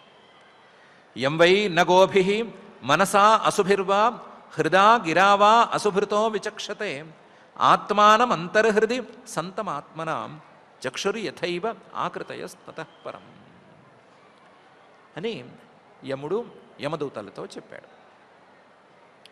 మీరు అడిగారు నీకు కూడా అధికారి ఉన్నాడా, లేకపోతే అందరికీ అధికారి ఎవరు అని. అందరికీ అధికారి ఆ పరమాత్మే. అందరికీ అధికారి అయినటువంటి పరమాత్మ ఎందుకు కనిపించడం లేదు అంటే ఆయన ఆత్మస్వరూపుడు కాబట్టి కనిపించడు అని చెప్తున్నాను అని సమాధానం చెప్పాడు. చెప్పి మీరు అడిగారు అజామిళుడు అతని యొక్క కేసు ఏంటి, అతన్ని ఎందుకు తప్పించారు, ఎందుకు, ఏమిటి అని అడిగారు. దాని గురించి కూడా చెప్తాను అని. తస్య ఆత్మతంత్రస్య హరేరధీషితు పరస్య మాయాధిపతేర్మహాత్మనః ప్రాయేణ దూతా ఇహ వై మనోహరాః చరంతి తద్రూప గుణస్వభావాః అని చెప్తున్నాడు. ఆ ఈశ్వరుడు ఉన్నాడు, ఆ పరమాత్మ ఉన్నాడు అని చెప్పాను కదా. ఆయన స్వతంత్రుడు. ఆయన మీద ఎవరు మరొకరు లేరు. ఆయన స్వతంత్రంగా నిర్ణయాలు తీసుకుంటాడు. తస్య ఆత్మతంత్రస్య హరేహే, ఆ శ్రీహరి యొక్క అధీషితు, అందరి మీద పైన అధికారం కలిగినటువంటి ఆ శ్రీహరి యొక్క పరస్య, అందరికంటే గొప్పవాడైనటువంటి ఆ శ్రీహరి యొక్క మాయాధిపతే, మాయ కంటే కూడా పైన ఉండేటువంటి ఆ శ్రీహరి యొక్క మహాత్మనః, అందరికంటే గొప్ప రూపం, అందరిలోనూ వ్యాపించి ఉన్నటువంటి రూపం కలిగినటువంటి ఆ శ్రీహరి యొక్క దూతాహ, దూతలు వాళ్ళు శ్రీహరి దూతలు. అందువల్లే వాళ్ళు ఇహవై మనోహరాహ, చాలా అందంగా కనిపించారు మీకు. ఆ శ్రీహరి ఎలా ఉంటాడో అలాగే ఆయన దూతలు కూడా మేకప్ చేసుకుని మీకు కనిపించారు, మనోహరంగా ఉన్నారు. ఆ మనోహరులైనటువంటి దూతలు ప్రాయేణ చాలామంది ఈ లోకంలో, అంటే మనం వెళ్ళి తిరిగి ప్రాణుల్ని తీసుకొచ్చేటువంటి ఈ లోకంలో చరంతి, తిరుగుతూ ఉంటారు. ఆ తిరిగేవాళ్ళు తద్రూప గుణస్వభావాః, తద్రూప ఆ శ్రీహరి తాలూకు రూపం లాంటి రూపాన్నే ధరించి ఉంటారు. ఆయనలాగానే 4 భుజాలు, కిరీటాలు, కుండలాలు అన్నీ ధరించి ఉంటారు. ఆయన లాంటి గుణాలనే ప్రదర్శిస్తారు. నారాయణ అని పిలిస్తే వచ్చేస్తాడని ఆయనకి పేరుంది కదా. ఆయనే కాదు, వీళ్ళు కూడా వచ్చేస్తారు. ఒక్కొక్కప్పుడు ఆయన కంటే ముందే పరిగెత్తుకు వచ్చేస్తారు, ఆయన్ని రానివ్వకుండా వీళ్ళే వచ్చేస్తారు. స్వభావాహ, ఆయన లాంటి స్వభావాన్నే ప్రదర్శిస్తారు, ఆయన లాంటి ప్రభావాన్నే ప్రదర్శిస్తారు. అలాంటి వాళ్ళు విష్ణుదూతలు చాలామంది తిరుగుతూ ఉంటారు. ఎవరైనా భగవన్నామ కీర్తనం చేస్తే వాళ్ళను రక్షించటానికి వీళ్ళు ఈ లోకంలో తిరుగుతూ ఉంటారు. వాళ్లలో కొంతమంది మీకు తగిలారు. తస్యాత్మతంత్రస్య హరేరధీషితు పరస్య మాయాధిపతేర్మహాత్మనః ప్రాయేణ దూతా ఇహ వై మనోహరాః చరంతి తద్రూపగుణస్వభావాః. వాళ్ళు భూతాని విష్ణోస్వరపూజితాని దుర్దర్శలింగాని మహాద్భుతాని రక్షంతి తద్భక్తిమతః పరేభ్యః మత్తశ్చ మర్త్యానథ సర్వతశ్చ. కాపాడటాన్నే పనిగా పెట్టుకుని ఉంటారు. ఎవరిని కాపాడాలి అనే విషయంలో వాళ్ళకి విస్పష్టమైనటువంటి ఆదేశాలు, విస్పష్టమైనటువంటి వివేకాలు ఉన్నాయి. కాకపోతే వాళ్ళు అనుకున్న వాళ్ళని కాపాడటం అనే పని మీద తిరుగుతుంటారు. భూతాని విష్ణోహం, వాళ్ళు శ్రీమన్మహావిష్ణువు యొక్క అనుచరులు. ఆయన మాటే వింటారు, ఆయన చెప్పినట్లే నడుచుకుంటారు. నువ్వు నేను చెప్తే లెక్క చేయరు.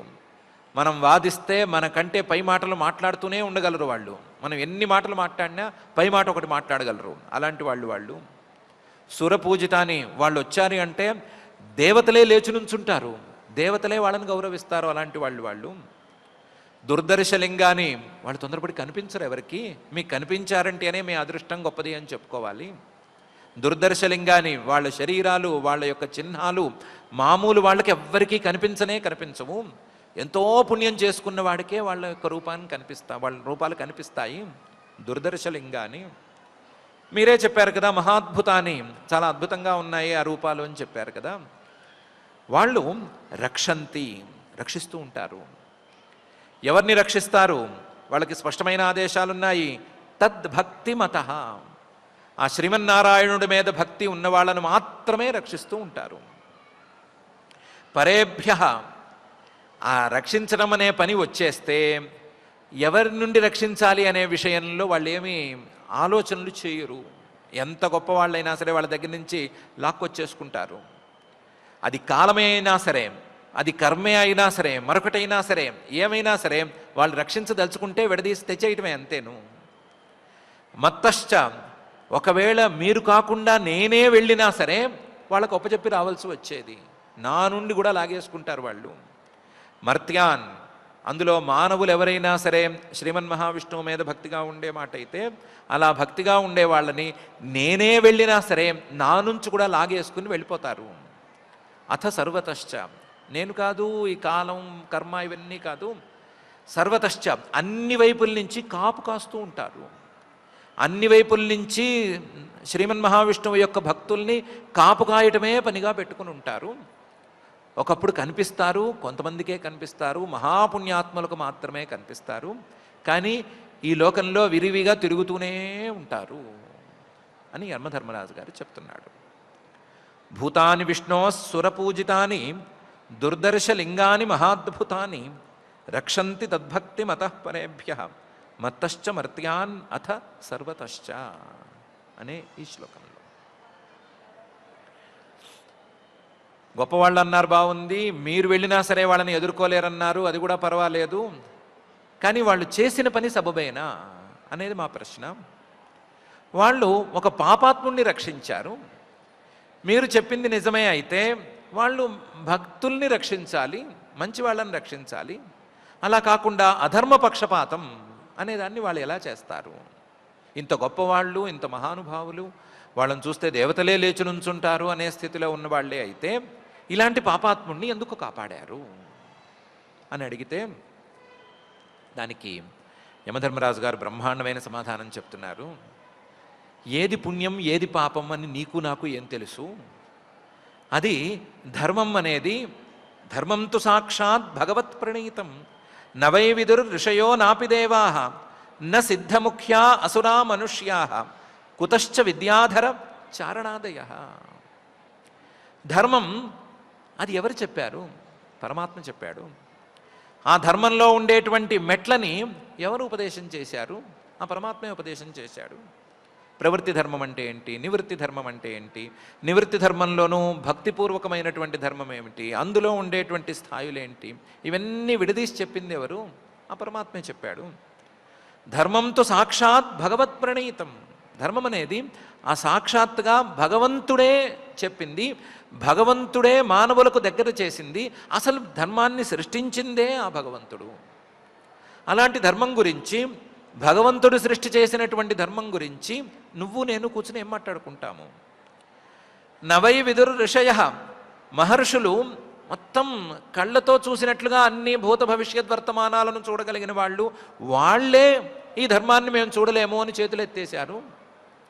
నాపి దేవాహ, ధర్మం తాలూకు ఫలితాలని ఓ బ్రహ్మాండంగా అనుభవిస్తున్నటువంటి దేవతలే ఫలితాలైతే అనుభవిస్తున్నాం కానీ ధర్మం తాలూకు పూర్తి స్వభావం మాకు తెలియదు అని ఒప్పుకుంటున్నారు. న సిద్ధముఖ్యా, మహామహా యోగసిద్ధులు, ఆ యోగసిద్ధులలో ముఖ్యమైన వాళ్ళు తమ యోగ ప్రభావంతో అతి సూక్ష్మమైనటువంటి పదార్థాలను కూడా స్పష్టంగా చూడగలిగినటువంటి వాళ్ళు, పరమాణువుల దగ్గర నుంచి ఎంత సూక్ష్మంగా ఉన్నా సరే హాయిగా చూడగలిగినటువంటి వాళ్ళు, వాళ్ళు కూడా ధర్మం అనేసరికి వద్దులేండి తొందరపడొద్దు అంటున్నారు. న సిద్ధముఖ్యా, వాళ్ళే చేతులెత్తేశారు, చెప్పుకోలేమంటున్నారు, తొందరపడద్దు అంటున్నారు. ఇంకా అసురాహ మనుష్యాహ విద్యాధర చారణాదయ, అసురాహ ఏమీ తెలియకుండా కేవలం ప్రాణాల మీదే ఆశ ఉండేటువంటి అసురులు, మనుష్యాహ మనుష్యులుగా పుట్టినటువంటి వాళ్ళు, విద్యాధరులు చారణులు, కేవలం చిన్న చిన్న ధర్మాలకి చిన్న చిన్న అధర్మాలకి ఫలితాలను అనుభవిస్తున్నటువంటి వాళ్ళు, వీళ్ళు ధర్మం గురించి ఏం చెప్తారు? కుతశ్చ, అసలు వీళ్ళకి ఏం తెలుస్తుంది? ఈ ధర్మం గురించి ఎవరు చెప్పగలరు? ఆ ధర్మం అనేది సాక్షాత్ భగవత్ ప్రణీతం, భగవంతుడే నిర్ణయించినటువంటి ఆ ధర్మాన్ని గురించి నువ్వు నేను చర్చించుకుని ఏం నిర్ణయించుకుంటాము? అందుకని తొందరపడి ఆ విష్ణుదూతలు అధర్మ పక్షపాతం చేశారు అని నోరు జారద్దు. ధర్మమేమిటో అధర్మమేంటో ఆ భగవంతుడికి తెలుసు. ఆ భగవంతుడి మాటలని బట్టే, ఆయన చేసిన ఆదేశాలను బట్టే వాళ్ళు నడుచుకున్నారు. ఇక్కడ ఏదో ధర్మమే ఉంది, అధర్మం మొత్తం మాయమైపోయింది అనే నువ్వు అర్థం చేసుకో తప్ప, ఇందులో అధర్మ పక్షపాతం ఇది, వాడికే ఎందుకు పక్షపాతం చేశారు, నాకెందుకు చేయలేదు అనే మాటలు మాట్లాడవద్దు అని యమధర్మరాజు గారు చెప్పారు. ధర్మంతు సాక్షాత్ భగవత్ ప్రణీతం నవై విధు ఋషయో నాపి దేవా న సిద్ధముఖ్యా అసురా మనుష్యా కుతశ్చ విద్యాధర చారణాదయ అనే ఈ శ్లోకంలో.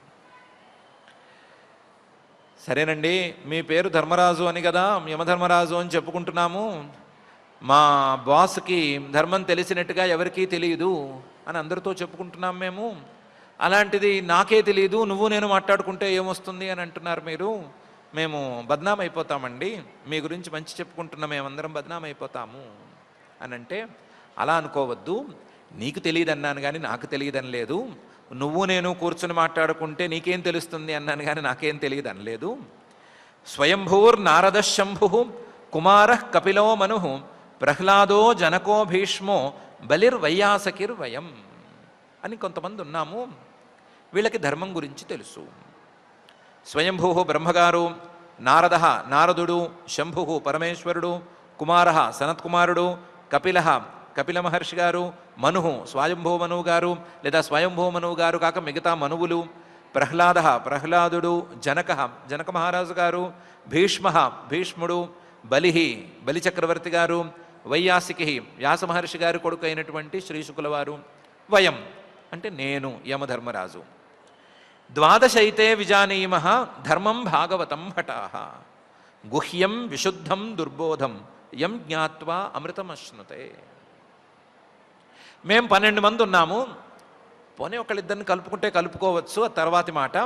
ఈ 12 మంది మేము విజానీమో ధర్మం, ధర్మం అంటే ఏంటో తెలిసే ఉన్నాము, మాకు ధర్మం అంటే ఏంటో తెలుసు. అందులోనూ ధర్మం భాగవతం, భగవంతుడికి భగవద్భక్తికి సంబంధించినటువంటి ధర్మం మాకు తెలుసు. భటాహ, ఓ భటుల్లారా, ధర్మం నాకు తెలుసు, మీకు తెలియటం కష్టం అని విచారించటం లేదు. ధర్మం, ఈ భాగవత ధర్మం అనేది గుహ్యం, రహస్యమైనది, అందరికీ చెప్పేది కాదు, అందరికీ చెప్తే అందరికీ అర్థమయ్యేది కాదు, వాళ్ళ మానసిక స్థాయిని మానసిక పవిత్రతని బట్టి అర్థమయ్యేటువంటిది ధర్మం. ఇది విశుద్ధం, ఏ రకమైనటువంటి లోపాలు లేనిది, ఏ రకమైనటువంటి పక్షపాతాలు లేనిది ఈ ధర్మం. కాకపోతే దుర్బోధం, అందరూ సులభంగా అర్థం చేసుకోగలిగింది కాదు.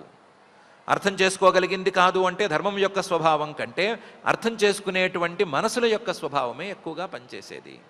దుర్బోధం. ఒకసారి ధర్మాన్ని గురించి సరిగ్గా గనక తెలుసుకుంటే యం జ్ఞాత్వా అమృతం అశ్నుతే, అమృతత్వాన్నే పొందేస్తారు. ఆ భాగవత ధర్మం భగవంతుడు చెప్పినటువంటి సర్వోత్కృష్టమైనటువంటి ధర్మం, లేదా భగవంతుణ్ణి చేరుకునేటువంటి సర్వోత్కృష్టమైన ధర్మం. దీని గురించి కనుక సరిగ్గా అర్థం చేసుకోగలిగితే ఎవరైనా సరే అమృతత్వాన్ని పొందుతారు. అని యమధర్మరాజు గారు తన భటులకి చెప్పాడు.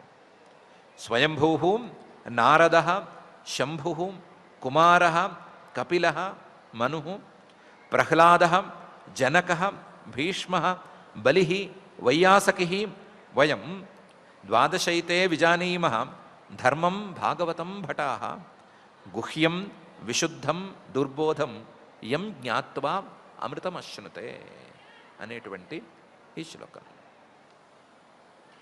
కాబట్టి ధర్మాన్ని ఉపదేశం చేసినటువంటి పరమాత్మని తక్కువ అంచనా వేయవద్దు. ఈ ధర్మం అనేది మానవులందరికీ ముక్కుతాడుగా ఉపయోగపడుతోంది అంటే ఈ ధర్మం అనేటువంటి ముక్కుతాడును వేసినటువంటి పరమాత్మ మానవులకే కాదు అందరికంటే కూడా పైన ఉన్నటువంటి వాడు. ఆయనే సర్వాధిపతి. ఆయన చెప్పినట్లుగానే నేను నాతో పాటు మిగతా వాళ్ళందరము కూడా నడుచుకుంటున్నాము అని ఇంతవరకు యమధర్మరాజు గారు తన భటులకి చెప్పాడు. ఆయన చెప్పింది భటులకే కాదు మనకి కూడాను, మనకి చెప్పాడు. అందరికంటే పైన ఎవరున్నారు, అందరికంటే పైన ఎవరుండి ఎవరికి ముక్కుతాళ్ళు వేస్తున్నారు, ఆ ముక్కుతాళ్ళు వేసిన వాళ్ళు గనక, అంటే ఆ ముక్కుతాళ్లను భరించవలసిన వాళ్ళు గనక మాట వినకపోతే ఎవరు దండించడానికి సిద్ధంగా ఉన్నారు అని మనం కూడా విని అర్థం చేసుకోవాల్సిందే. ఎవరు మేము స్వతంత్రులము అని అనుకోవటానికి వీల్లేదు. స్వాతంత్ర్యం అనే దాన్ని మనం డిఫైన్ చేసుకోవడానికి వీల్లేదు. స్వాతంత్ర్యం అనే దాన్ని మనమే అర్థం చెప్పుకొని మనమే నిర్ణయించుకొని మనమే తృప్తి పడే పరిస్థితులు ఏమీ లేవు. ఆ స్వాతంత్ర్యం అనేది వేరే రకంగా ఉంది. ఆ స్వాతంత్ర్యాన్ని అందుకోవటానికి ఏం చేయాలి అనేది వేరే వ్యవహారం. కాకపోతే ప్రస్తుతానికైతే స్వాతంత్ర్యం అనేది లేదు. అందరి ముక్కులకు తాళ్ళున్నాయి. అందరికీ పేరున ఎద్దులకి పేరు పెట్టినట్టు పేరు పెట్టేశారు. ఏ ఎద్దు ఏ పని చేయాలి అనే విషయాన్ని ఆర్డర్ బుక్లో రాసి పెట్టేశారు. ఆర్డర్స్ అన్నీ ఇష్యూ అయ్యి రెడీగా ఉన్నాయి. చేయవలసిందల్లా ఒక్కటే, ఎదురు చెప్పకుండా ఈ ముక్కుతాడు మనల్ని ఇబ్బంది పెట్టకుండా చెప్పిన పని చెప్పినట్లు చేసేయటమే. దాన్నే కొంచెం మంచిగా మారుస్తే ధర్మ మార్గంలో సక్రమంగా ఉండటమే, ధర్మాచరణ చేసుకుంటూ ఉండటమే. అందులోనూ ఆ ధర్మాన్ని పరమాత్మే భగవంతుడే ఉపదేశం చేశాడు అనేటువంటి విశ్వాసంతో ఉపదేశం చేసినటువంటి ఆ పరమాత్మే ధర్మానికి సరి అయిన ఫలితాన్ని ఎప్పటికో ఇస్తాడు, దాని మీద మనం దృష్టి పెట్టక్కర్లేదు అనేటువంటి అభిప్రాయంతో ధర్మాచరణ చేసుకుంటూ పోవటమే. కాబట్టి మనకి విషయం చాలా క్లియర్గా ఉంది. మనందరికీ బాసు లాంటి యమభటులకే కాదు, మనకు కూడా బాసు లాంటి ఆ యమధర్మరాజు గారే ఈ విషయాన్ని చెప్పేశారు. కాబట్టి మనం ఆ విషయాన్ని దృష్టిలో ఉంచుకుని మనకు ముక్కుతాడు వేసినటువంటి పరమాత్మ మీద భారం వేసి ఆ ముక్కుతాడు మనకి ఉరుసుకోకుండా నొప్పి పెట్టకుండా ఆయన చెప్పినట్లుగా ధర్మ మార్గంలో ఉండేందుకు విశ్వ ప్రయత్నం చేసుకుందాము. ఆ ప్రయత్నాన్ని సఫలం చేయవలసిందిగాను, ఆ ప్రయత్నానికి విఘ్నాలు రాకుండా చూడవలసిందిగాను, ఆ ప్రయత్నం చేసుకోవటంలో మన మనసులే పాడైపోకుండాను, మన మనసుల్లోనే ఏవో సందేహాలు లేకపోతే అవిశ్వాసాలు లాంటివి రాకుండాను చూడవలసిందిగా ఆ మహత్తమ హృదంతర నిరంతర నివాసి అయినటువంటి శ్రీనివాస పరమాత్మని భక్తిగా ప్రార్థించుకుందాము. శ్రద్ధగా పారాయణ కార్యక్రమం చేసుకుందాం. ఈరోజు మనం శ్రీమద్భాగవతం 6వ స్కంధం 3వ అధ్యాయంలో మొదటి శ్లోకం నుంచి పారాయణ చేసుకుంటున్నాం. అథ శ్రీమద్భాగవతే పారమహంస్యాం సంహితాయాం షష్ఠస్కంధే తృతీయోऽధ్యాయః రాజోవాచ నిశమ్యదేవ స్వభటోపవర్ణితం ప్రత్యాహ కింతాన్ ప్రతిధర్మరాజః ఏవం హతాజ్ఞో విహతాన్ మురారేః నైదేశికైర్యస్య వశే జనోయం నైదేశికైర్యస్య వశే జనోయం యమస్య దేవస్య న దండభంగః యమస్య దేవస్య న దండభంగః కుతశ్చ నర్షే శ్రుతపూర్వ ఆసీత్ కుతశ్చ నర్షే శ్రుతపూర్వ ఆసీత్ ఏతన్మునే వృశ్చతి లోక సంశయం ఏతన్మునే వృశ్చతి లోక సంశయం నహి త్వదన్య ఇతి మే వినిశ్చితం. నహి త్వదన్య ఇతి మే వినిశ్చితం. శ్రీశుక ఉవాచ శ్రీశుక ఉవాచ భగవత్పురుషైరాజన్ భగవత్పురుషైరాజన్ యామ్యాః ప్రతిహతోద్యమాః యామ్యాః ప్రతిహతోద్యమాః పతిం విజ్ఞాపయామాసుః పతిం విజ్ఞాపయామాసుః యమం సంయమనీపతిం యమం సంయమనీపతిం యమదూతావూచుః యమదూతా ఊచుః కతి సంతీహ శాస్తారో కతి సంతీహ శాస్తారో జీవలోకస్య వై ప్రభో జీవలోకస్య వై ప్రభో త్రైవిధ్యం కుర్వతః కర్మ త్రైవిధ్యం కుర్వతః కర్మ ఫలాభివ్యక్తిహేతవః ఫలాభివ్యక్తిహేతవః యది స్యుర్బహవో లోకే యది స్యుర్బహవో లోకే శాస్తారో దండధారిణః శాస్తారో దండధారిణః కస్య స్యాతాం న వా కస్య కస్య స్యాతాం న వా కస్య మృత్యుశ్చామృతమేవ వా మృత్యుశ్చామృతమేవ వా కింతు శాస్త్రుబహుత్వే స్యాత్ కింతు శాస్త్రబహుత్వే స్యాత్ బహూనామిహ కర్మిణాం బహూనామిహ కర్మిణాం శాస్త్రత్వముపచారో హి శాస్త్రత్వముపచారో హి యథా మండలవర్తినాం యథా మండలవర్తినాం అతస్త్వమేకో భూతానాం అతస్త్వమేకో భూతానాం శేశ్వరాణామధీశ్వరః శేశ్వరాణామధీశ్వరః శాస్తా దండధరో నృణాం శాస్తాదండధరో నృణాం శుభాశుభ వివేచనః శుభాశుభవివేచనః తస్య తే విహతో దండో తస్య తే విహతో దండో న లోకే వర్తతే ధునా న లోకే వర్తతే ధునా చతుర్భిరద్భుతైః సిద్ధైః చతుర్భిరద్భుతైః సిద్ధైః ఆజ్ఞాతే విప్రలంభితా ఆజ్ఞాతే విప్రలంభితా నీయమానం తవాదేశాత్ నీయమానం తవాదేశాత్ అస్మాభిర్యాతనా గృహాన్ అస్మాభిర్యాతనా గృహాన్ వ్యమోచయన్ పాతకినం వ్యమోచయన్ పాతకినం ఛిత్వా పాశాన్ ప్రసహ్యతే చిత్వా పాశాన్ ప్రసహ్యతే తాంస్తే వేదితుమిచ్ఛామో తాంస్తే వేదితుమిచ్ఛామో యది నో మన్యసే క్షమం యది నో మన్యసే క్షమం నారాయణేత్యభిహితే నారాయణేత్యభిహితే మా భైరిత్యాయయుర్ధృతం మా భైరిత్యాయయుర్ధృతం శ్రీసుక ఉవాచ శ్రీశుక ఉవాచ ఇతి దేవः స ఆపృష్టः ఇతి దేవः స ఆపృష్టః ప్రజా సంయమనో యమః ప్రజా సంయమనో యమః ప్రీతస్వదూతాన్ ప్రత్యాహ ప్రీతస్వదూతాన్ ప్రత్యాహ స్మరన్ పాదాంబుజం హరేః స్మరన్ పాదాంబుజం హరేః యమ ఉవాచ యమ ఉవాచ పరో మదన్యో జగతస్తస్థుషశ్చ పరో మదన్యో జగతస్తస్థుషశ్చ ఓతం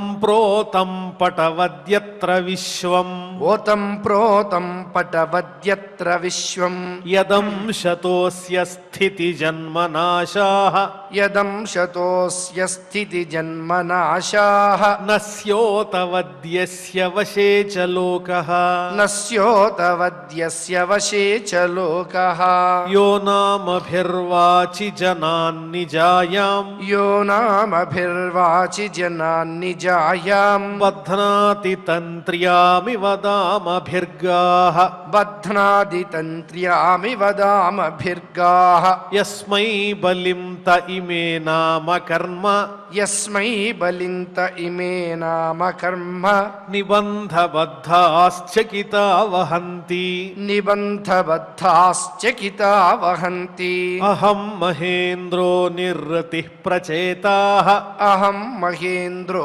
నిర్వృతిః ప్రచేతాః సోమోగ్నిరీశః పవనోర్కో విరించః సోమోగ్నిరీశః పవనోర్కో విరించః ఆదిత్య విశ్వే వసవోథ సాధ్యాః ఆదిత్య విశ్వే వసవోథ సాధ్యాః మరుద్గణా రుద్రగణాః ససిద్ధాః మరుద్గణా రుద్రగణాః ససిద్ధాః అన్యే చ ఏ విశ్వసృజో మరేషాః అన్యే చ ఏ విశ్వసృజో మరేషాః భృగ్వాదయో స్పృష్టరజస్తమస్కాః భృగ్వాదయో స్పృష్టరజస్తమస్కాః యస్యేహితం న విదుస్పృష్టమాయాః యస్యేహితం న విదుస్పృష్టమాయాః సత్వప్రధానా అపి కిం తతోన్యే సత్వప్రధానా అపి కిం తతోన్యే యం వై న గోభిర్మనసా సుభిర్వా యం వై న గోభిర్మనసా సుభిర్వా హృదా గిరా వా సుభృతో విచక్షతే హృదా గిరా వా సుభృతో విచక్షతే ఆత్మానమంతర్హృది సంతమాత్మనాం ఆత్మానమంతర్హృది సంతమాత్మనాం చక్షుర్యథైవాకృతయస్తతః పరం చక్షుర్యథైవాకృతయస్తతః పరం తస్యాత్మతంత్రస్య హరేరధీశితుః తస్యాత్మతంత్రస్య హరేరధీశితుః పరస్య మాయాధిపతేర్మహాత్మనః పరస్య మాయాధిపతేర్మహాత్మనః ప్రాయేణ దూతా ఇహ వై మనోహరాః ప్రాయేణ దూతా ఇహ వై మనోహరాః చరంతి తద్రూపగుణస్వభావాః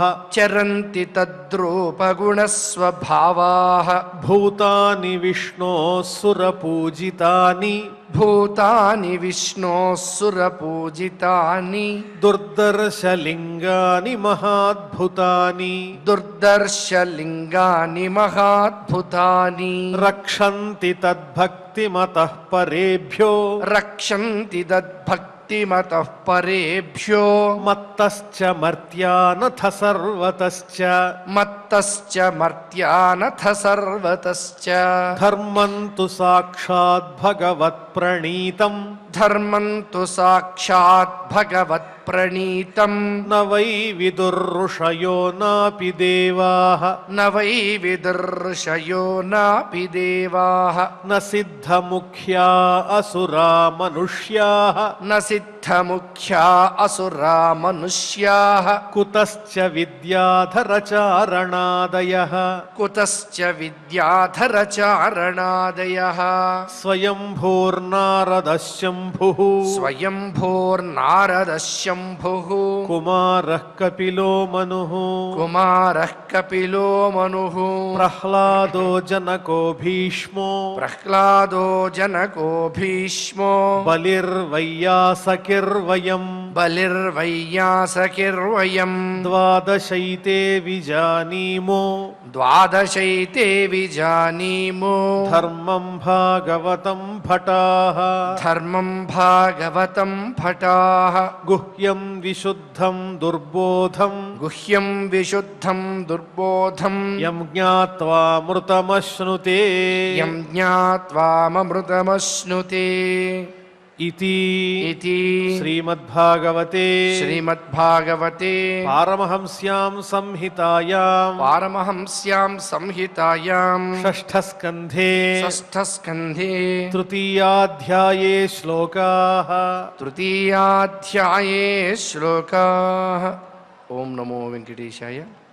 వరమహాద్భుతమైన వైష్ణవ జ్ఞానం బుతిరముగానెవ్వరు తెలియగలరు.